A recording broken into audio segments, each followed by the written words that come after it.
This episode uses explicit language, so please be aware of that, especially if any children are nearby. Episode 3, Self-ID and Gender Identity. Oh, thank God I am home. What a day. Mommy, come here. Never stops. Drama on the Nolan show. That's fried. Is that Mandy? You going to be good? David, I don't want to say enigma because it sounds like, poetic. David can be a real pain in the arse most of the time. But the reason you put up with that is because he's the best journalist I've met in a long, long time. The relationship with Nolan sometimes is fraught. We always get on well. We get on very well actually, but it doesn't mean that there's not heated moments. He'll always bring up the day when I, in his words, flounced off and left. There had been some kind of dispute over a story. He and I didn't see eye to eye on it. I'd worked for a long time on it and literally packed up all my stuff and was leaving the BBC that day. But here's the thing. So Thompson says he was packing all his stuff. I didn't notice any of this because I was exhausted. I was actually lying on the floor in some type of coma at one stage. And I remember looking up to him and saying, "See you tomorrow, mate?" And he smiled at me and said, "All right." So this flounce of his, it was just like it was momentary, as most of his are. He's never let me live it down. But I'm not like that most of the time. Most of the time I'm the rational, sane one, I think. Why is he a pain in the arse? Because he's weird and he's aloof. And he's really, really loyal to me. But would he go a walk with me up the street? Would he? Hell. He would tell me his granny's pregnant every month, every time I say, "Here, you want to go on a walk?" And yet he would sit up all night working. So he's a kind of very private individual. Mandy? Come on. He's currently down at Fantasy Island, as he calls it, this amazing house on Strangford Lough, and it overlooks an area of outstanding natural beauty. And he's on this never-ending diet. So the thing is, he's got this beautiful place and all this equipment, but he's 20 stone. If he would stop eating the crisps and the burgers and the McFlurries, he wouldn't need all this equipment and need to be on this diet his whole life, because it's clearly not working. So Nolan is absolutely plaguing me today about the podcast because he has so many questions that he wants answered. Oh, here we go. Yes. I'm trying again on the treadmill. How can such a fat man actually be still fat? How is it possible, Thompson? What number attempt is this? No, but tell me seriously. I keep on trying and then give it up. So here we are again. It's a beautiful day right here. Are you just looking for a life coach, or what's up? I'm obsessed with this podcast. What is self-ID? Self-ID?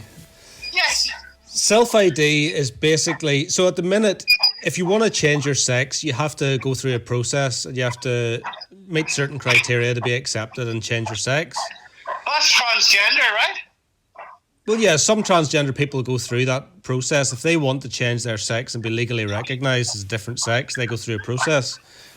You don't have to have, medical procedures or anything. Are you okay? You basically have to live in the other sex, and then you can get a certificate. So that's what happens at the moment. Right, so that's someone who goes to their doctor and they go through a whole process and there's consultation and all that. Yeah. Right, so how does that compare to self-ID? Oh, okay, so self-ID is basically the policy that groups like Stonewall would advocate for, which is that it's really up to that person. It's how they declare themselves. This is from GLAAD's YouTube page. GLAAD is the Gay and Lesbian Alliance Against Defamation, a US-based LGBT rights group. I love being trans because I'm not forced to be in a box where I don't belong. People spend their entire lives figuring out who they are. We do it, and then we can teach that to the rest of the world. I've been able to create my own narrative, tell my own story, and not have to subscribe to other people's ideas of normal or other people's ideas of beauty. Now, you might have to fill out a declaration or something to say, I'm now a different sex to the sex I was born, or a different gender to the gender you were born into, which basically would mean it's much more down to the individual. It's about them living in the gender that they feel most comfortable with. And what's wrong with that? Well, critics of that would say that it undermines sex-based rights. So there are protections in the Equality Act and in law about single-sex spaces, for example. So, female changing rooms or like women's refuges, that type of stuff where... You see, to be fair to Stonewall, like, why does everything always come down to changing rooms? Like, do people think that people are, constantly obsessed with seeing nudity? They can go to the internet for that. I very much doubt that somebody's going to, go through this whole process just to get into a changing room to see somebody's genitals. What the critics would say is that it's not about genuine trans people, but if you don't have that process, then you don't have anything in place to stop people who want to abuse that system. So they're worried about sexual predators, for example, or men who are violent towards women using women's refuges. I don't think the critical groups are saying, you just shouldn't do this, it's not right, you can't just self-ID a different gender. What a lot of the groups like Fair Play for Women are saying is that there needs to be certain protections, and you need to have single-sex spaces. That needs to be protected. That's legally protected already, and that needs to stay the same. And if you change this, that would undermine that. The following is a report from CBS Los Angeles from the 4th of July, 2021. Violent clashes between demonstrators and the LAPD.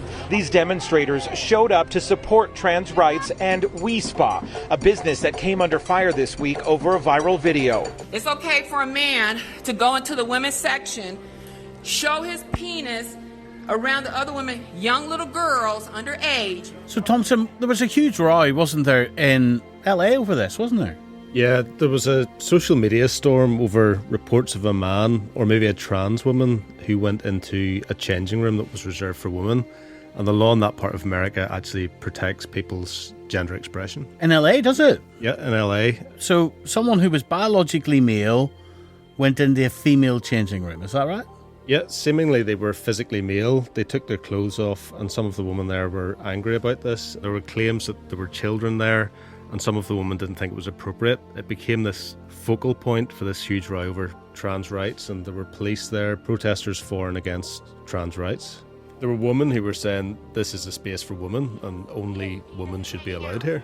Okay, no, I'm not one. Actually, I'm a woman who knows how to stand up and speak up for my right. As a woman, I have a right to feel comfortable without a man exposing himself, okay? Well, this person would maybe say they are a woman. They might, and that's what this debate all comes down to. Can someone just say, I'm a woman, this Why, is there's how a I big feel, penis hanging there. and this is how I express myself? Big or small penis hanging there. Exactly. Some people will say you can never change that, you're still a man, and that's what it comes down to. LAPD declared unlawful assembly, and officers in tactical gear ushered the crowd off the street. Since we recorded this section, there's been a debate over the accuracy of the initial reports. Some news organisations cast doubt on the veracity of the story. The Guardian reported in an article about misinformation around the incident that the unsubstantiated allegations about WeSpa, quote, quickly spread from social media to right-wing forums to far-right news sites to Fox News and were distorted by anti-transgender groups across multiple countries. The Guardian also reported that, quote, it is unclear whether a trans woman was actually present, and said that, quote, a local LGBTQ plus paper reported that a spa employee said there were no trans patrons with appointments that day, leading some to question whether the incident was staged. Then, subsequently, The Guardian reported that, quote, the LA Police Department announced that it had put out an arrest warrant for an individual who is now facing 5 felony counts of indecent exposure at WeSpa. The Guardian also reported that LAPD said that 5 individuals had come forward and that the police service had conducted interviews of victims and witnesses, reviewed the evidence and ultimately corroborated the allegations of indecent exposure. They report that the individual's gender identity was also unclear.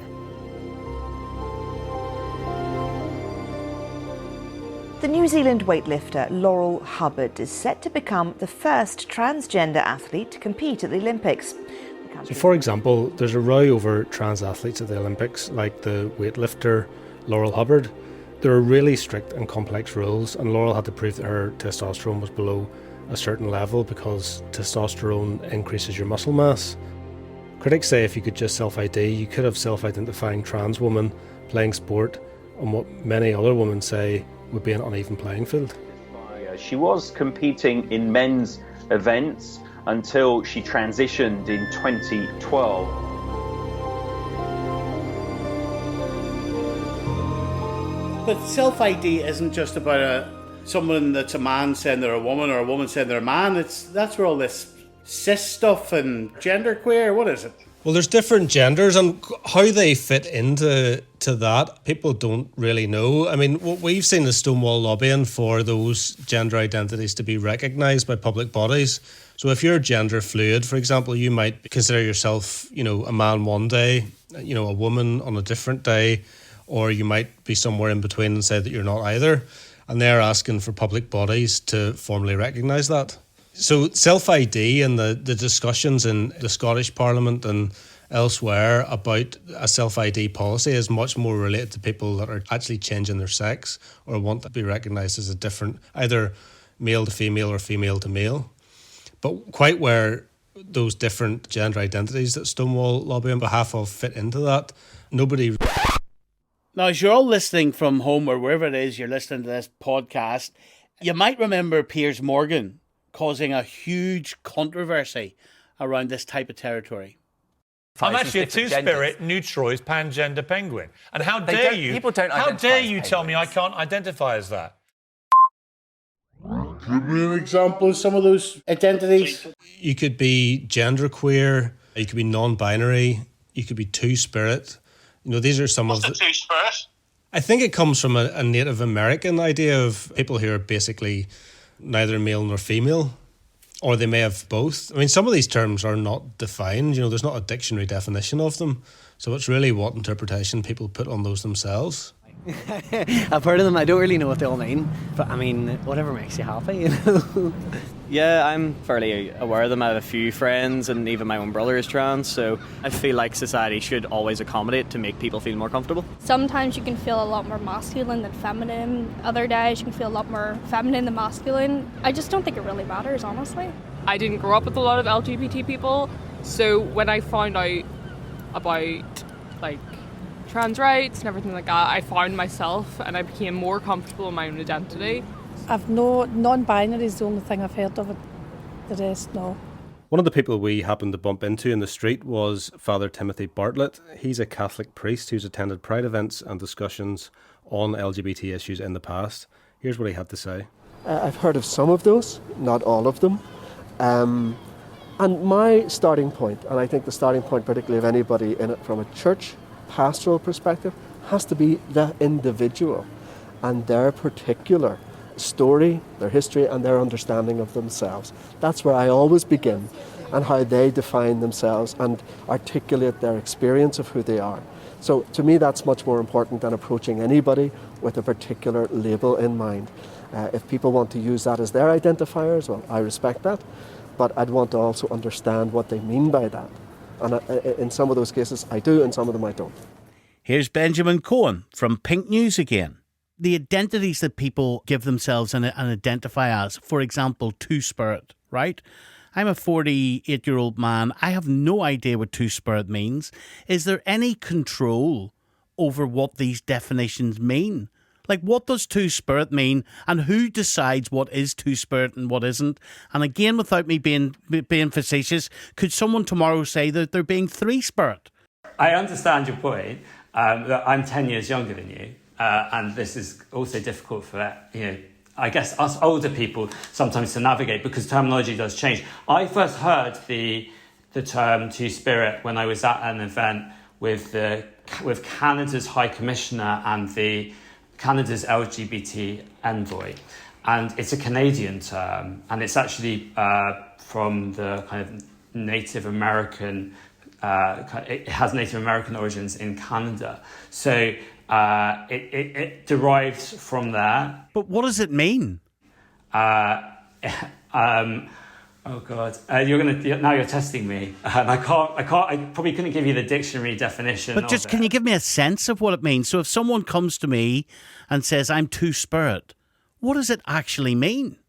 It's how they're describing themselves. I know, but surely there needs to be a meaning to these things, or it plays into these people who maybe try to be rude and say they're just making this up as they go along. What does it mean? It relates to things like the third. It's just like quite complex. I'm no expert in like different in cultures that I'm not part of, but it's part of an indigenous culture in North America.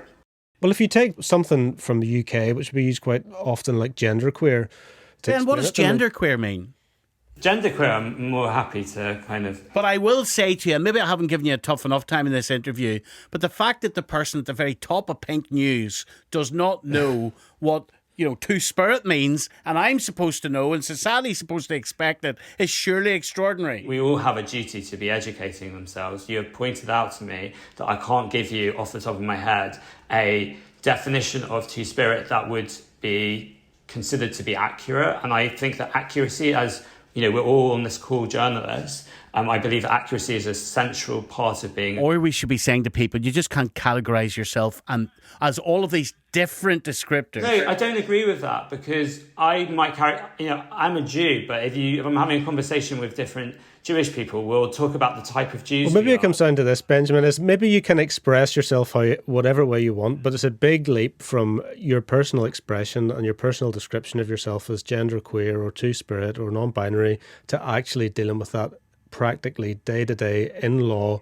I think an important point is that none of these identities that you're talking about are defined in law. So if what you're saying is there needs to be an official definition of different LGBT plus identities, then that is something for politicians to consider with changes to the Equality Act or things like the Gender Recognition Act, both of which... And shouldn't Stonewall just lobby for that? Shouldn't they just say, let's change the Equality Act and let's protect... No, what I'm saying to you is that you said official definitions. There aren't official definitions. Please, Benjamin, tell me before you go what genderqueer is. I have no notion. Genderqueer, it means your identity is at variant probably to the gender that you were defined at birth, and different people use different terminology to describe themselves. So some people who describe themselves as genderqueer, some people may describe their feeling as genderqueer, other people may say non-binary or gender non-binary, but queer is also important because they might also be describing their sexual orientation at the same time. So it's complex, and it's not, in my view, it's not for an individual who's not part of that community to define themselves. I define myself as a gay man. So does that mean you're genderqueer? No. Why not? Why are you not genderqueer? Because my gender is not at variance to the gender which I was assigned at birth.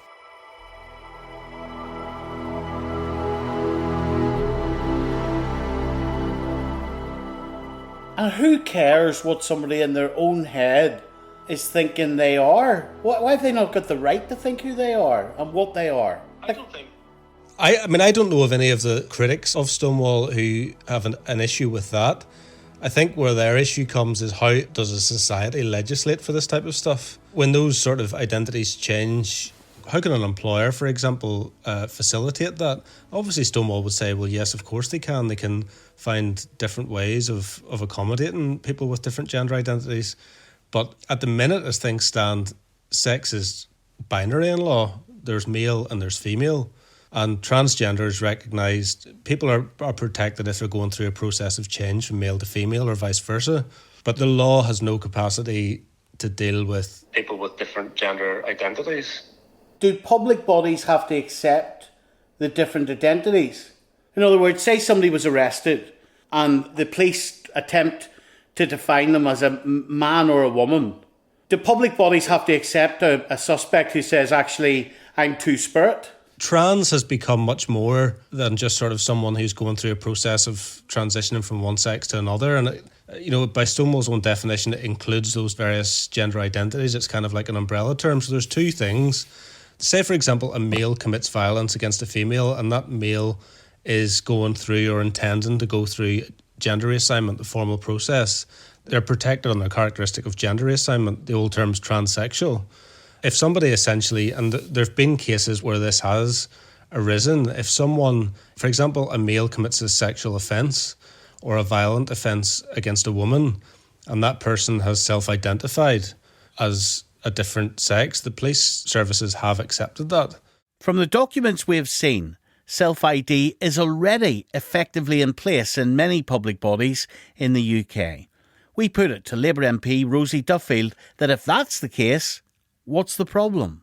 There's a question of somebody who is having treatment and who really does want to go down the route of gender reassignment surgery and has been suffering for a long time, feeling that they're in the wrong body biologically, and that must be horrendous. I can't imagine what that's like to be a trans person. However, there are also problems if an individual decides that they are male-bodied and yet they identify as a woman, for example. It can obviously go the other way, and therefore they can go into biological women's spaces. There's a lot of women who are incredibly uncomfortable about that, and we haven't legislated for that whole area because basically we haven't had the time to talk about it in Parliament. It just seems to have gone straight to kind of social media discussions and, all about people's rights, but women are really concerned about their biological sex rights. We have safe spaces and protected biological sex spaces for some very serious reasons. And it's not saying by any means that anyone with a male body is a potential pervert or rapist. We have those laws to protect us from the few people that are. You're defining a safe space for a woman as being male-free.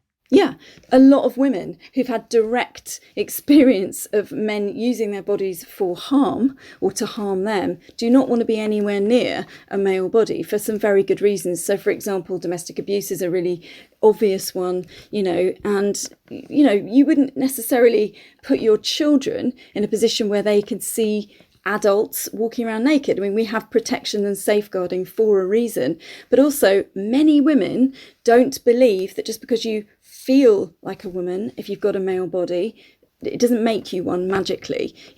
This is a discussion that we haven't been able to have because we're automatically labelled bigots or transphobes if we say that. And I think it is much more complicated and needs a lot more discussion. And that absolutely needs more discussion. But I just wonder if you should be challenged more on suggesting that, a safe space is male-free because it is a different sex of person there. You're basically saying that men will be attracted to women and therefore they shouldn't be naked in front of them.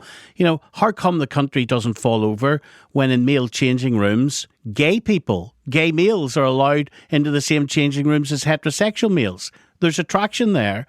Nothing, the world doesn't stop.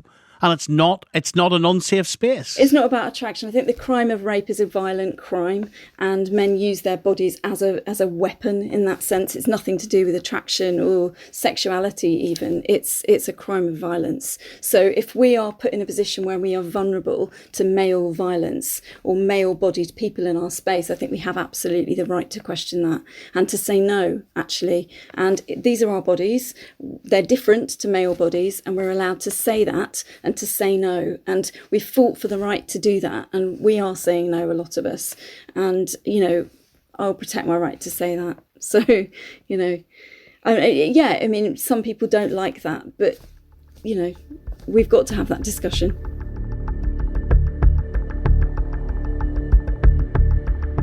So you can see the fault lines.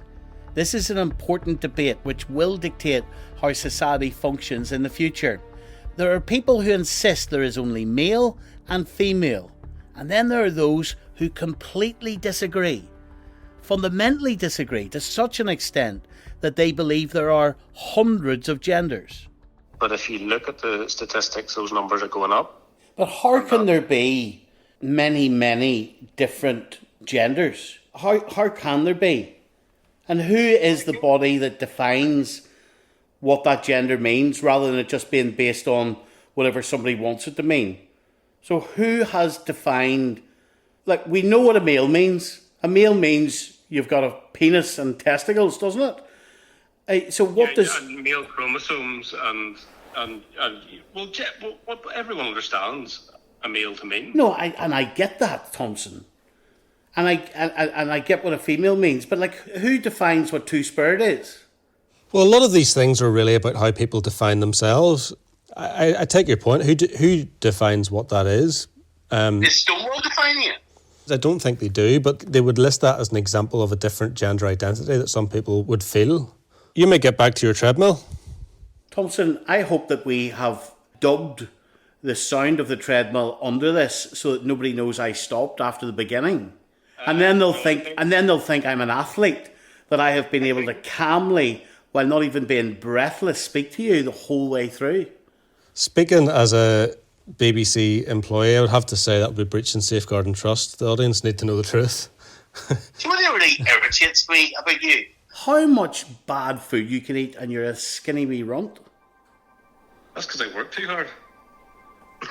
No comment.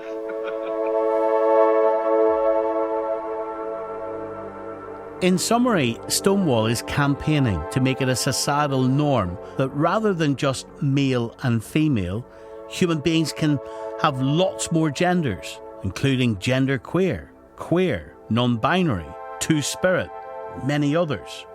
And that is controversial territory. And yet Stonewall's position has infiltrated, guess what? The BBC Children's Education Department. What are the different gender identities? That's a really, really exciting question to ask. Do you know there are so many gender identities? So we know we've got male and female, but there are over 100, if not more, gender identities now. Stonewall's influence potentially goes beyond issues of impartiality in the BBC. Stonewall also has influence in a number of politically neutral public bodies that affect all of our lives.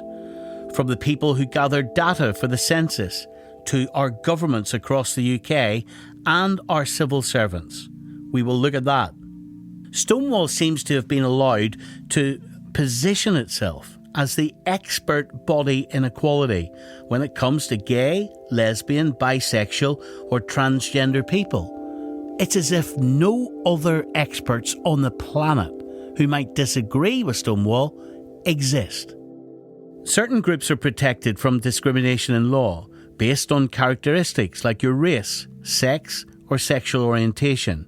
In other words, you can't be discriminated against because you're black.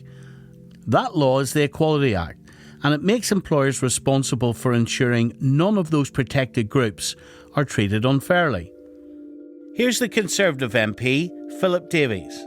The bill introduces the concept of protected characteristics of age, disability, gender reassignment, marriage and civil partnership, pregnancy and maternity, race, religion and belief, sex and sexual orientations.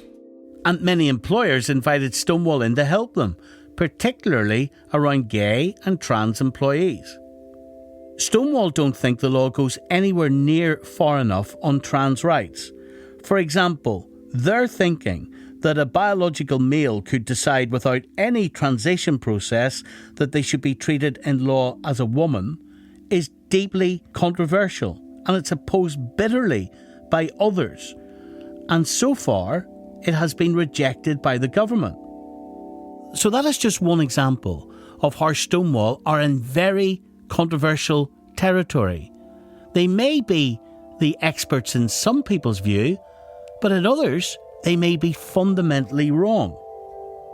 This is all caught up in the middle of a toxic row over whether your biological sex or how you identify is more important. Opponents say Stonewall advised public bodies on the law as they want it to be, rather than what the law actually is. But despite all this controversy, many public organisations have been treating Stonewall as the experts. What Stonewall says goes. Here's the Conservative MP, David T.C. Davies, speaking in a Westminster Hall debate on self-ID in November 2018.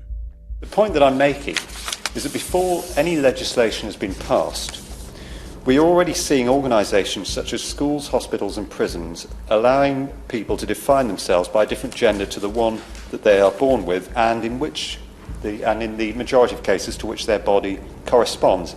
And it does have an impact on others. It has an impact on the rights, particularly of women, to privacy and to sex-segregated spaces. The changes related to sex and gender that Stonewall would lobby for are not yet and may never be law in this country. But Stonewall's advice has resulted in some bodies basically operating self-ID. Let's hear what Ruth Hunt told Oxford University when she was speaking on behalf of Stonewall. Stonewall was set up as a non-democratic organisation designed to provide a very professional lobbying organisation, and that pissed people off and always has done. Stonewall are not accountable for any policy changes that public bodies make. Take Stonewall out of this for a second. Forget about whether you agree with them or not. How worrying is it that there is an unaccountable lobby group, partly funded by you, the public, which has unparalleled access to your government, to your employer, to your police force, to your BBC? Should that concern you? The DUP politician Jim Wells has a history of controversial remarks around LGBT issues. It's worrying because many people in the country, tens of thousands of people, particularly churchgoers, are depending upon the DUP to hold the line on certain issues. So a gay person should not be a public representative of the DUP. They shouldn't be seen in public, Jim, is that right? No, Stephen, a gay person's every right to stand for a political party. But the DUP has a tradition and an ethos on this issue, and that has been broken, and many of our supporters don't like how it's been done. And secondly, it goes against the ethos of so many of our members. Jim Wells raised the issue of the Northern Ireland Civil Service being a Stonewall diversity champion in Stormont's Finance Committee in 2020. I think we need to start by finding out a bit more about the relationship between civil service and Stonewall. I don't think it's appropriate that any government agency has a relationship with a very militant, one-sided campaigning group. In that same meeting, the chair of the committee, then Ulster Unionist Party leader Steve Aiken, gave his understanding of Stonewall. Just for a matter of disclosure, I'm quite aware of Stonewall's work, and I've worked with Stonewall with sort of the Royal Navy and various other places, and there is a perception that they might be seen as being militant in some places. Yes, they are. But in a lot of other places they're not. Well, theoretically, what could happen here is that any lobby group who are representing one of the protected characteristics under the Equality Act, be it on the grounds of religion, of sex, of race, could devise a similar scheme to Stonewall. And you might think, well, why not? But if you were then in a position where you had different religious institutions marking public sector organisations on how well they felt that they were representing their interests, how do you end up managing the interests of both a religious organisation and Stonewall and all those different religious organisations?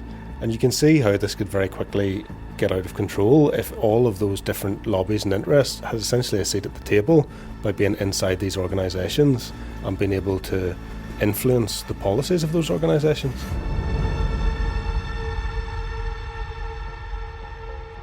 In the next episode, we talk to the UK's first non-binary mayor. I think it's a shambles that Parliament have decided that they can't be bothered to respect non-binary people enough to accept our gender as legal and allow us to place it on our legal documentation. I think that's a huge failing of Parliament.